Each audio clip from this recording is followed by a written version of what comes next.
Baik, teman-teman. Baik. Mari kita sebelum membaca kebenaran firman Tuhan, mari kita berdoa, mohon pimpinan daripada Roh Kudus. Biar Roh Kudus yang berbicara kepada kita semua.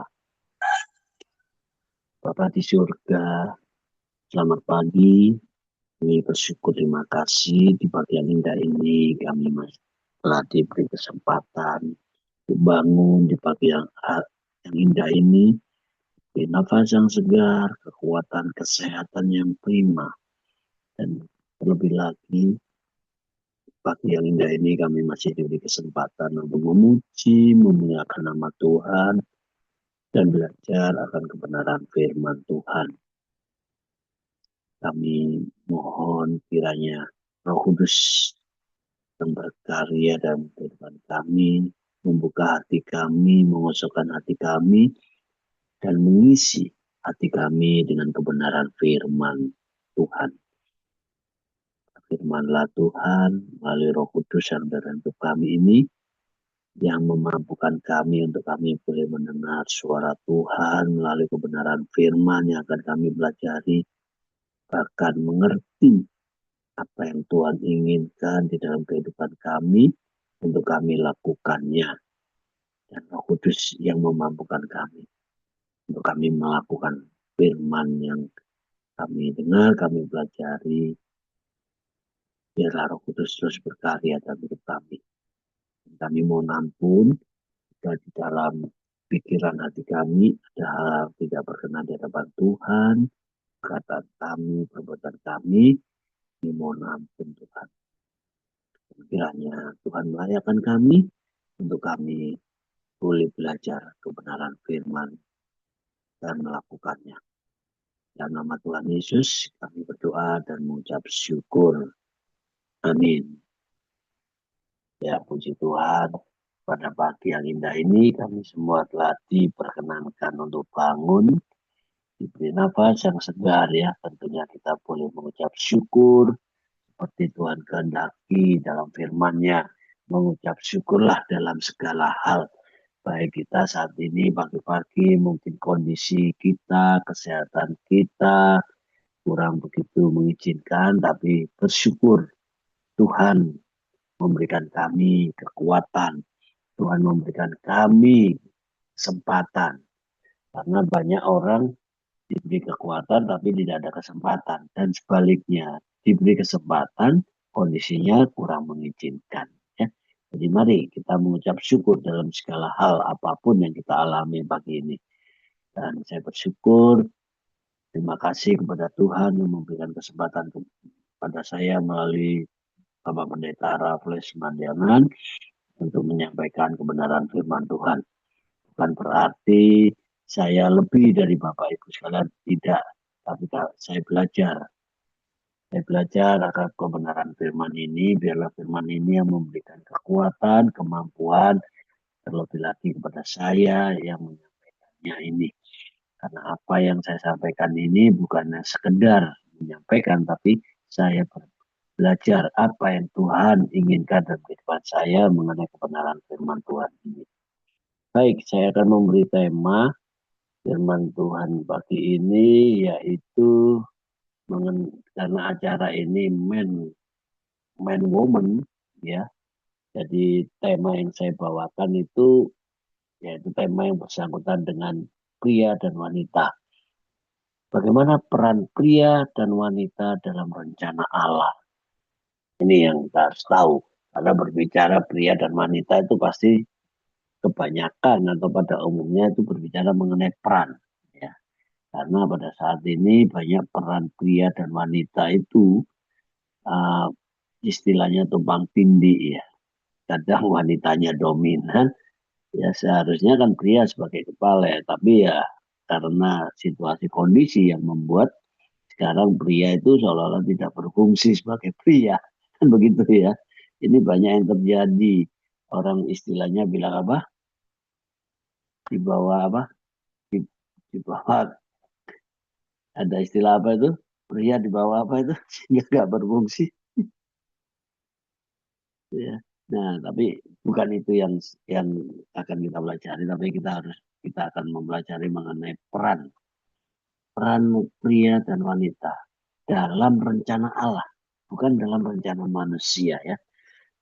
Di mana kita akan buka firman Tuhan di dalam Kejadian 1 ya. Kita buka Kejadian 1 ayat 27 dan 28 ya, supaya ada dasar atau landasan kebenaran firman Tuhan, supaya kita tidak hanya berbicara tapi tidak ada dasarnya. Dasar firman Tuhan itu di dalam Kejadian 1 ayat 27 28 ya. Yang tertulis demikian. Maka Allah menciptakan manusia itu menurut gambarnya. Menurut gambar Allah diciptakannya dia. Laki-laki dan perempuan diciptakannya mereka. Allah memberkati mereka, lalu Allah berfirman kepada mereka, beranak cuculah dan bertambah banyak. Penuhilah bumi dan taklukkanlah itu. Berkuasalah atas ikan-ikan di laut dan burung-burung di udara, dan atas segala binatang yang merayap di bumi. Nah, kalau kita melihat di dalam bacaan ini, di mana Allah menciptakan manusia menurut gambarnya. Jadi Allah tidak hanya sekedar menciptakan orang kalau bilang tuh semaunya, tapi tidak. Allah mempunyai satu rencana yang indah bagi manusia ini. Karena dia diciptakan oleh Allah menurut gambar dan rupanya. Jadi kalau kita melihat banyak orang ya sekarang mohon maaf mohon izin ya mungkin diberi karunia penglihatan atau bagaimana ya. Nah itu perlu diuji juga apa benar ini penglihatan dari Allah atau hanya perasaan ya. Jadi jelas sekali kalau kita bahkan di Alkitab dikatakan kalau orang melihat Allah itu mati. Kan begitu ya. Contoh soal aja seperti Abraham, ya, Musa, ya. Itu dia nggak bisa melihat secara jelas. Karena apa? Karena manusia itu sudah berdosa. Sehingga ada batas. Ya, perbatasannya tidak bisa sampai ya. Maka dari itu di sini kita saat-saat ini banyak selalu mendengar kata-kata, "Uduh, saya melihat Tuhan, saya melihat wah itu ya itu perlu diuji kebenarannya bagaimana. Saya tidak menghakimi, tidak menuduh, tapi berdasarkan ayat ini bahwa Allah sudah memberikan kesempatan pada kita. Kalau kita bilang mau melihat Allah, kita lihat diri kita. Kita melihat sama kita. Itulah ya dikatakan di sini. Kita diciptakan serupa dan segambarnya. Nah, kalau serupa dan segambarnya itu hampir sama enggak? Iya kan? Nah, itulah. Jadi jelas. Menekankan ayat ini supaya kita itu mengerti. Dan kalau kita lihat di Kejadian 2 ayat 18, di sini dijelaskan kembali. Tuhan Allah berfirman, tidak baik kalau manusia itu seorang diri saja. Aku akan menjadikan penolong baginya yang sepadan dengan dia. Nah, berarti rencana Allah dalam kehidupan manusia itu tidak sendirian aja manusia diciptakan, tapi diberi satu penolong, yaitu wanita. Ya. Sejak awal penciptaan Allah sudah memiliki desain yang indah bagi pria dan wanita. Dunia modern sering mempertentangkan peran pria dan wanita. Tetapi Alkitab menunjukkan bahwa keduanya diciptakan untuk saling melengkapi. Nah, manusia diciptakan itu saling melengkapi, bukan saling berlomba, bukan untuk saling bersaing. Ya, pada kenyataan saat-saat ini, ya banyak kenapa dalam rumah tangga itu bisa ada perselisihan, ya ada konflik. Karena apa? Karena mereka merasa ya seolah-olah bersaing. Contoh soal misalkan Kita lihat banyak para pria sekarang fungsi fungsinya seolah tidak bekerja dengan baik. Dalam arti apa? Mengingat usia, terus kedua mengingat kesempatan, sehingga dia tidak bisa berfungsi sebagai imam. Kenapa saya bilang nggak bisa berfungsi? Ya banyak wanita sekarang yang mendominan. Contoh soal karena penghasilan, karena penampilan, ya kan? Ya mungkin juga karena kepandaian. Sehingga fungsi yang sebenarnya itu yang berperan pria. Karena pria adalah manusia pertama. Nah, maka dari itu fungsi ini seolah-olah berubah. Bagaimana secara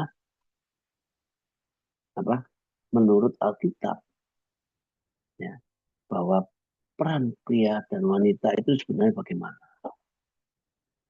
Jadi jelas sekali tadi kita sudah baca di dalam Kejadian 1 ayat 27. Ya, Allah menciptakan manusia itu menurut gambarnya laki-laki dan perempuan. Jadi artinya nilai dan martabatnya itu sama. Ya, laki-laki dan perempuan itu sama sebenarnya.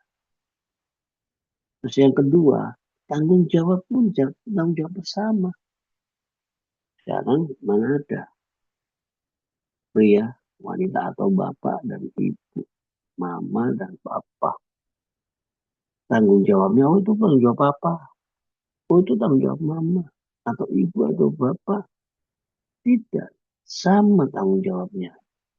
Ya, bapak ibu tanggung jawabnya sama terhadap siapa? Terhadap anak. Ya. Dan fungsinya saja yang berbeda. Karena apa?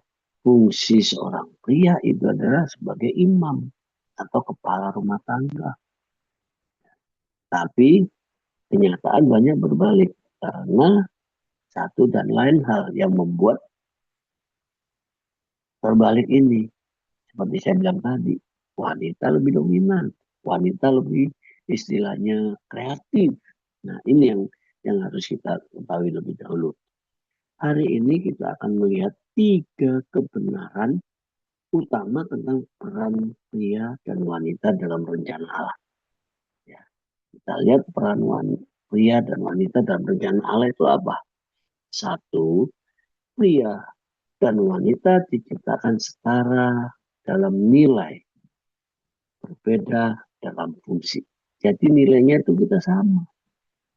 Laki perempuan sama. Kayak dikatakan, kita diciptakan segambar, ya serupa dan segambar. Itu. Jadi jelas dalam Kejadian 1 ayat 27-28. Nah, kita akan lihat di dalam Galatia 3 ayat 28. Allah tidak menciptakan salah satu lebih unggul secara nilai. Jadi secara nilai itu kita sama. Dia wanita sama. Punya hidung sama, punya mata sama, punya telinga sama, punya tangan sama, kaki sama. Ya, jadi jelas itu nilainya sama. Namun dalam fungsi Allah memberi peran yang berbeda untuk harmoni. Seperti tubuh, mata, dan tangan. Sama penting. Cuman fungsinya beda. Nah, jelas kan? Masa mata fungsinya untuk makan. Nggak mungkin untuk melihat. Mulut untuk apa? Untuk isi makanan. Untuk berkata-kata. Ya kan? Nah, kadang-kadang fungsi ini yang kita tidak menyadari sehingga membuat konflik. Ya, merasa saya sebagai pemimpinnya, merasa saya begini dan begitu. Nah, ini dia yang membuat konflik. Nah, jelas sekali di sini kesetaraan itu bukan berarti keseragaman. Ada salah satu ilustrasi yang memberikan kita satu pemahaman lebih jelas, yaitu bayangkan sebuah musik orkestra. Ya, semua alat musik itu sama berharganya. Ya, biola, gitar, ya, nah, itu sama. Ya. Cuman kedengarannya kan sudah berbeda. Yang satu lebih halus, yang satu lebih kencang. Drum juga tidak memainkan, drum ada fungsinya sendiri. Drum untuk memberikan kekuatan. Sedangkan piano memberikan satu irama. Ya, jadi nggak bisa drum bisa mainkan piano dan sebaliknya tidak bisa. Ya. Jika semua ingin memainkan nada yang sama, akan terjadi kekacauan. Contoh soal ya, piano mainnya seperti drum, dung dung dung dung dung dung dung dung dung dung, ya. Terus gitar dung dung dung. Akhirnya nggak bisa didengar dengan baik. Ya kan? Tapi kalau dia bekerja dengan fungsinya masing-masing, drum fungsinya bagaimana, piano, ya gitar, ya saksofon. Nah, itu akan terdengar satu alunan nada yang benar-benar enak didengar, bisa dinikmati. Ya, jika semua ingin memainkan nada yang sama, dia terjadi kekacauan. Tetapi ketika masing-masing memainkan bagiannya, terciptalah keharmonisan. Ya, tadi kita sudah dengar musik, ya, yang disampaikan oleh Bapak Pendeta Raffles. Enak kan dengarnya musiknya, ada musiknya, ada vokalnya, ya, ada nadanya. Coba kalau semua sama, ya, akan terjadi kekacauan. Nah, inilah.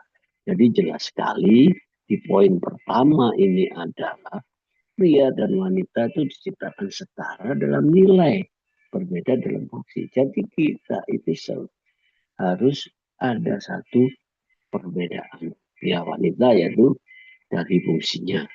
Lalu poin yang kedua, pria dipanggil untuk apa? Memimpin dengan kasih dan tanggung jawab. Dalam Kejadian 2 ayat 15 tertulis demikian. Tuhan Allah mengambil manusia itu dan menempatkannya dalam Taman Eden untuk mengusahakan dan memelihara taman itu. Nah, Tuhan itu menempatkan pria wanita di Taman Eden untuk apa? Bukan untuk diam-diaman. Maaf. Bukan untuk berpacaran. Ya. Tapi untuk mengusahakan dan memelihara taman. Demikian kita. Kita diciptakan oleh Allah sebagai manusia. Bukan hanya diam saja. Bukan hanya semau kita. Tapi kita ada tugas yang kita diingatkan kembali. Yaitu apa? Kita harus memelihara kesehatan kita. Kita harus mengusahakan pertumbuhan jiwa kita, badan kita. Ya, ini tugas kita. Jadi bukan kalau kita sakit, Tuhan yang beri sakit. Bukan. Karena kita tidak menjaga kesehatan kita. Kita semaunya. Ya jangan disalahkan Tuhan. Ya, kita introspeksi diri. Kenapa saya sakit? Kenapa saya begini? Kenapa saya begitu? Misalkan, waduh kok karena kita malas, malah, kehidupanku kok begini, kehidupan. Nah, jangan menyalahkan suasana atau kondisi. Introspeksi diri. Ya, jadi kalau kita malas, kita dibilang firman Tuhan apa? Belajar dari semut. Nah, supaya kita bisa diingatkan kembali tugas kita di dunia itu untuk apa? Seperti manusia pertama, Adam dan Hawa ini. Ditaruh di Taman Eden untuk apa? Mengusahakan dan memelihara taman itu. Kita juga mengusahakan tubuh kita tetap sehat, ya, pikiran kita tetap bersih, hati kita juga bersih, ya, jangan dikotorin. Nah, kita juga yang tugas kita apa? Memelihara kita. Pikiran kita dipelihara, jangan terisi dengan pikiran yang aneh-aneh. Di kita juga, supaya kita nggak kena darting, orang bilangnya. Darah tinggi. Kalau pikiran kita itu aneh-aneh, pasti akan terjadi. Nah, justru inilah kita harus ingat, ya. Jadi jelas di Kejadian 2:15 ini kita ada tugas, tanggung jawab yang telah Tuhan berikan lebih dulu. Di dalam Efesus 5:23-25. Ya, coba Mungkin ada bisa tolong bantu membacakan supaya nggak monolog ya. Mungkin Pak Raffles bisa tolong bantu Efesus 5 ayat 23 sampai 25.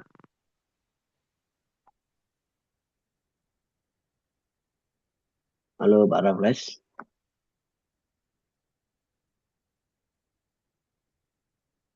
Ada yang bisa tolong bantu baca? Yesus berapa, Pak? Efesus 5 ayat 23 25 sampai 25. Yesus 5, Efesus 5 23 sampai 25. 23 sampai 25 ya.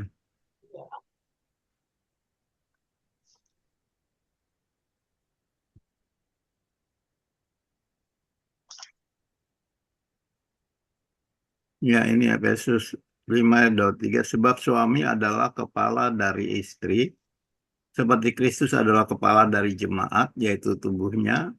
Sorry, saya belum ubah terjemahannya. Karena suami adalah kepala dari istri, sama seperti Kristus adalah kepala dari jemaat. Kepala jemaat, dialah yang menyelamatkan tubuh. Karena itu sebagaimana jemaat tunduk kepada Kristus, demikian jugalah istri tunduk kepada suami dalam segala sesuatu. Hai suami, kasihilah istrimu sebagaimana Kristus telah mengasihi jemaat dan telah menyerahkan dirinya. Sampai ayat berapa, Pak? Sudah 25. Terima kasih Pak Raffles ya. Jadi jelas di sini yang tadi saya bilang, Tuhan apa Allah menciptakan manusia itu setara, sama semua. Cuman beda di fungsinya. Ini dijelaskan di dalam surat Rasul Paulus kepada jemaat di Efesus ya, bahwa suami adalah kepala istri, sama seperti Kristus adalah kepala jemaat. Ya, jadi tidak ada semua jadi pemimpin semua atau jadi jemaat semua enggak. Ya, seperti kita dalam gereja, ada gembala, ada pendetanya, ada jemaat, ada yang menyampaikan kebenaran firman, ada yang memuji, memuliakan Tuhan dengan pujian, ada yang mendengar, ada yang menyanyi. Coba kalau semua menyampaikan kebenaran firman, yang didengar siapa? Mendengarnya siapa? Kalau semua menyanyi, siapa yang mendengar juga nggak ada. Ya, jadi inilah. Jadi fungsinya yang berbeda. Jelas sekali di dalam Efesus 5, 23, 25 ini menjelaskan. Ya. Maka dari dikatakan, ya, karena itu sebagaimana jemaat tunduk kepada Kristus, demikian juga istri kepada suami dalam segala sesuatu. Bukan berarti suami semuanya sendiri. Nggak bisa juga. Ya. Dijelaskan kembali, hai suami, kasihilah istrimu sebagaimana Kristus telah mengasihi jemaat dan telah menyerahkan dirinya baginya. Nah, ini ada kejelasan fungsinya. Jadi suami sebagai pemimpin bukan memimpin asal memimpin semuanya sendiri, bukan memimpin dengan kasih, ya, memimpin dengan kasih sebagaimana Kristus telah mengasihi jemaat dan telah menyerahkan dirinya bagi kita semua, ya. Jadi kepemimpinan Alkitab bukan dominasi, standarnya adalah Kristus. Jadi kepemimpinan dalam keluarga maupun dalam apapun itu standarnya Kristus. Teladan kepemimpinan sejati adalah Yesus Kristus. Kenapa? Karena dia memimpin dengan kasih, rela berkorban, melindungi, mengutamakan apa? Keselamatan rohani ya dan jasmani kita. Jadi jelaslah ini. Nah, Efesus 5 ayat 25 pun menegaskan kasihlah istrimu sebagaimana Kristus telah mengasihi jemaat dan menyerahkan dirinya baginya. Jadi pria gagal bukan karena kurang kuasa, tapi karena kurang tanggung jawab. Nah, kenapa terjadi yang saya bilang tadi? Kenyataan banyak sekarang wanita yang dominan. Karena apa? Karena prianya tidak mengambil tanggung jawab. Ini yang membuat konflik. Ya. Bagaimanapun, kondisi apapun, keadaan pria. Dia harus berani ngambil tanggung jawab. Dia tidak berani ngambil tanggung jawab, akan terjadi apa? Orang bilang apa? Degradasi. Ya, jadi pemberontakan. Ini dia. Ya, jelas sekali. Ini banyak dibicarakan di kegerakan pria. Kalau pria tidak mau mengambil tanggung jawab, maka akan terjadi perubahan. Ya, orang bilang itu apa caranya? Reformasi. Nah, ini jelas itu. Jadi ya banyak sekali kita melihat di kenyataan bahwa pria tidak mengambil tanggung jawabnya sehingga terjadi konflik. Ada satu ilustrasi ya, seperti seorang kapten kapal. Saat badai datang, dia tidak meninggalkan kapal. Dia berdiri di paling depan, memastikan semua selamat. Nggak mungkin kapten kapal kalau ada badai, ada apa, dia di belakang. Pasti di depan dia yang mengemudikan kapal supaya kapal tidak tenggelam.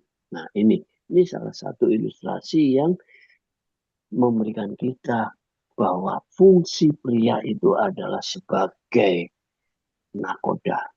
Nakoda apa? Nakoda kehidupan keluarga. Ya. Baik buruknya keluarga itu adalah pria ambil tanggung jawab. Pria dipanggil menjadi kapten rohani dalam keluarga. Kenapa? Karena pria memimpin untuk berdoa, mengadakan misbah doa dalam keluarga.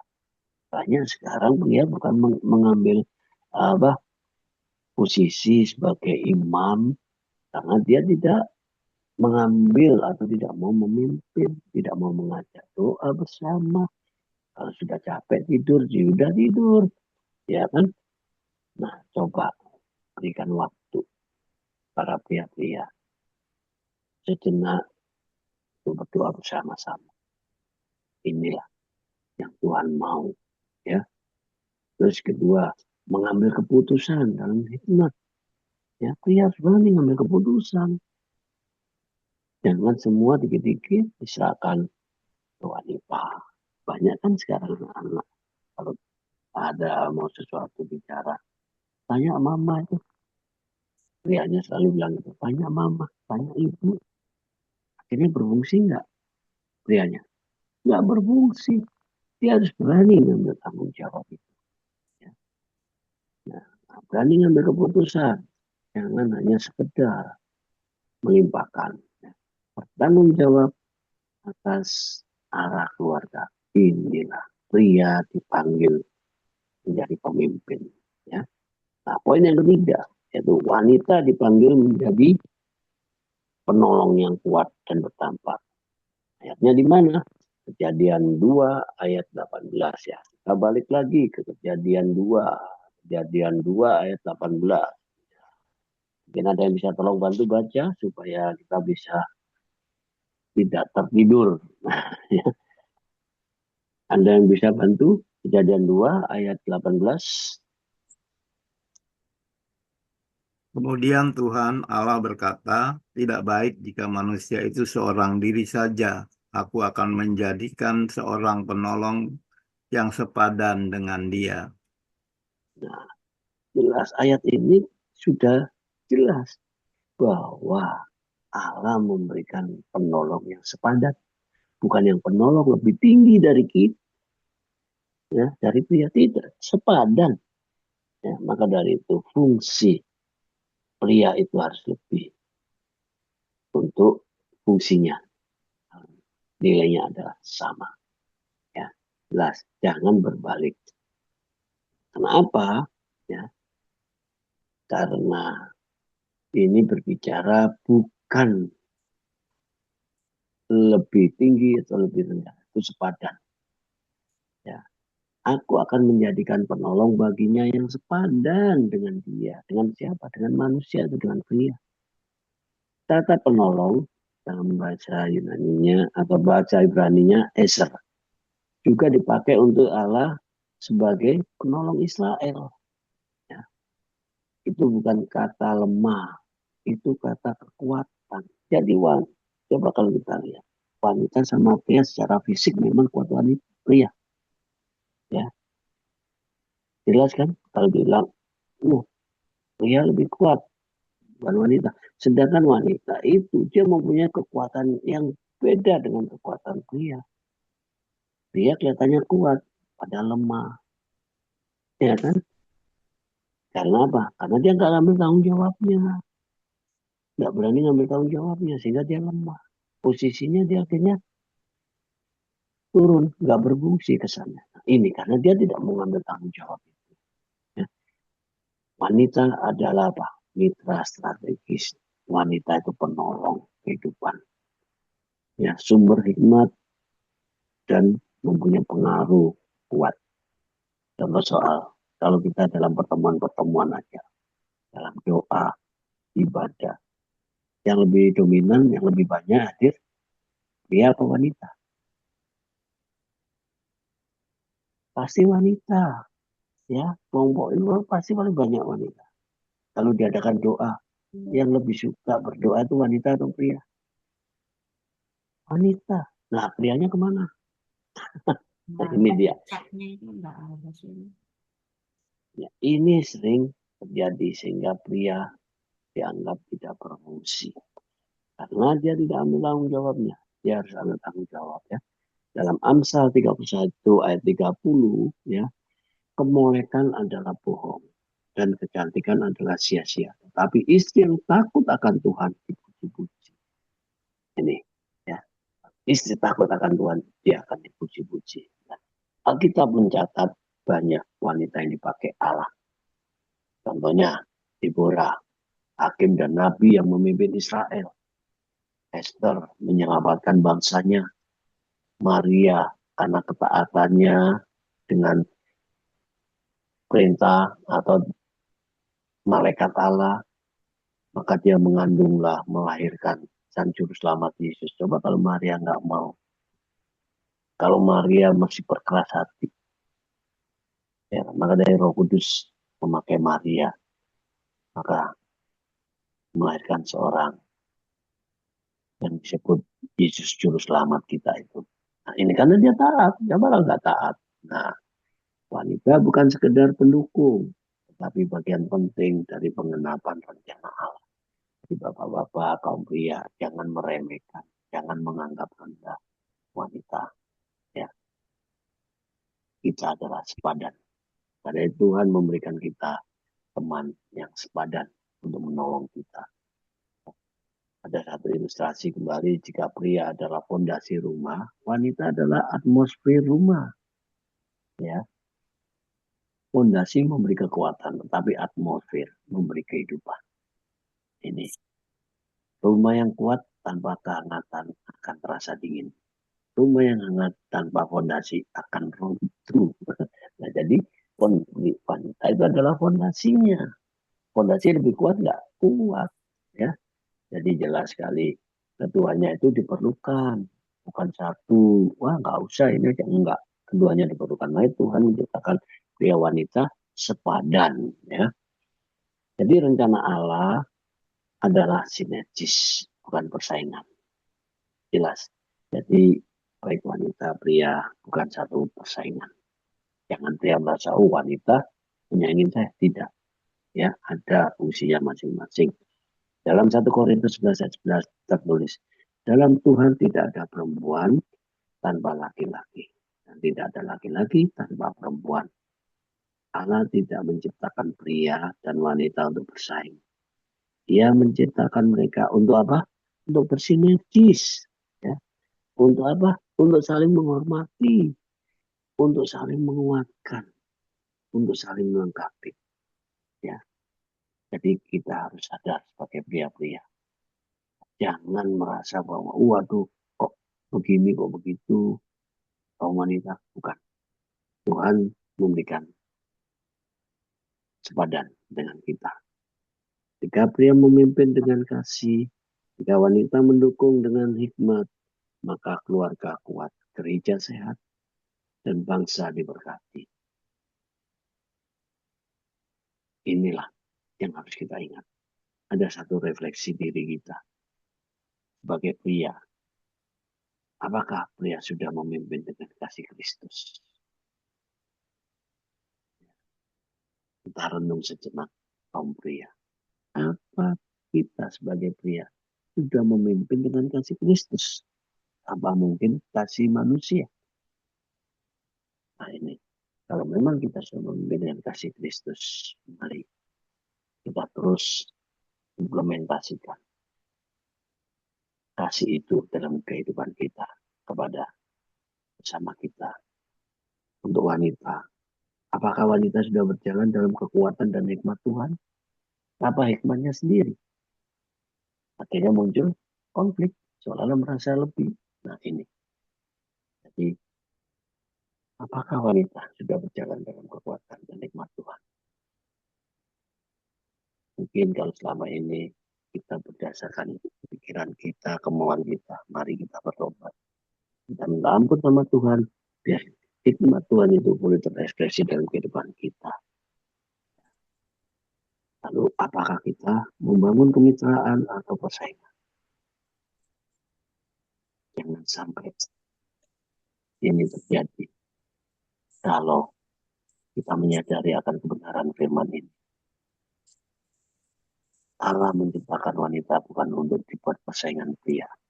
Demikian juga pria harus berani ambil tanggung jawab.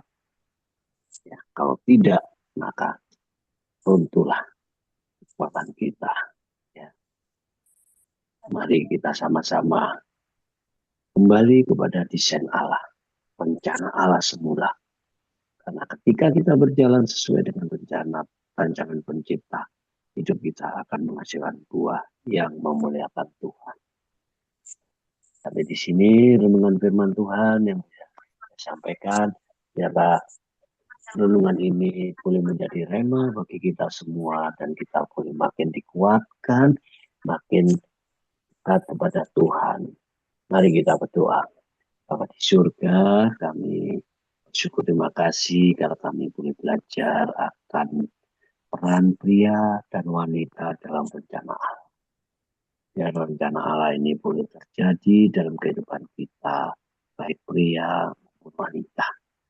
Baik kita bukan saling bersaing, tapi kita bersama-sama bersinergis dalam memelihara kehidupan kita, baik dalam rumah tangga, baik dalam komunitas, dimanapun juga.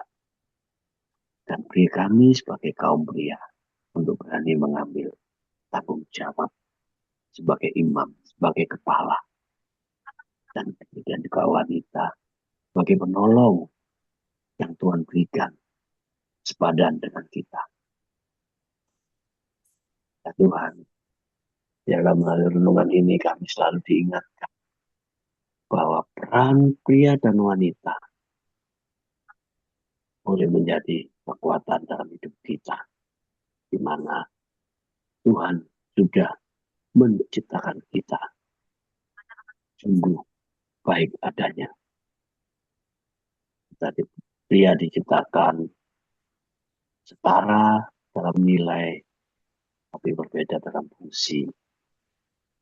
Pria dipanggil untuk berani mengambil tanggung jawab dengan kasih. Kemudian juga wanita.